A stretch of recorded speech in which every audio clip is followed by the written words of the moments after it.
Have you ever wondered how the most extraordinary story of hope and salvation began?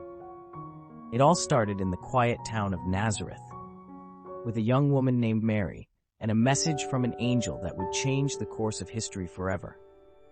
One day, as Mary went about her daily life, an angel named Gabriel appeared to her.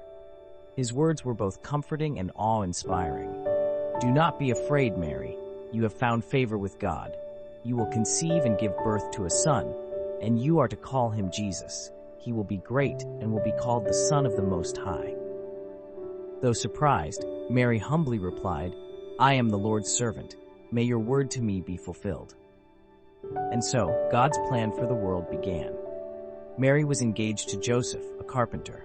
When he learned she was pregnant, he was troubled and uncertain. But that night, an angel appeared to him in a dream, saying, "Joseph, son of David, do not be afraid to take Mary as your wife, yes, his people, from their sins."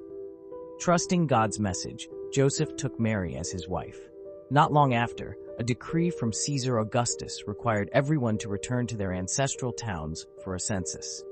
Mary and Joseph traveled to Bethlehem. The journey was long and difficult, especially for Mary, who was close to giving birth.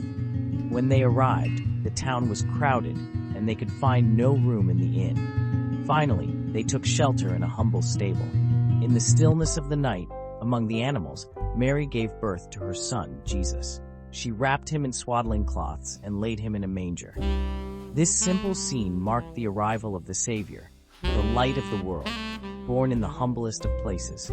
Nearby, shepherds were watching their flocks under the starry sky.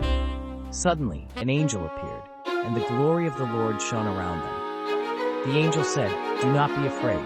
I bring you good news of great joy for all people. Today in the town of David, a Savior has been born to you. He is Christ the Lord." The shepherds hurried to Bethlehem and found Mary, Joseph, and the baby lying in the manger. They spread the word and glorified God for what they had seen and heard. Far to the east, wise men saw a bright star in the sky and recognized it as the sign of a king's birth. They followed the star to Bethlehem, bringing gifts of gold, frankincense, and myrrh to honor the newborn king. Bowing before him, they worshiped the child who would bring salvation to the world. And so the story of Jesus began, a story of love, hope, and redemption. Born in a manger, he would grow to change the hearts of people and fulfill God's promise of salvation. If this story touched your heart, share it with others. Like, comment, and subscribe for more inspiring stories of faith and hope.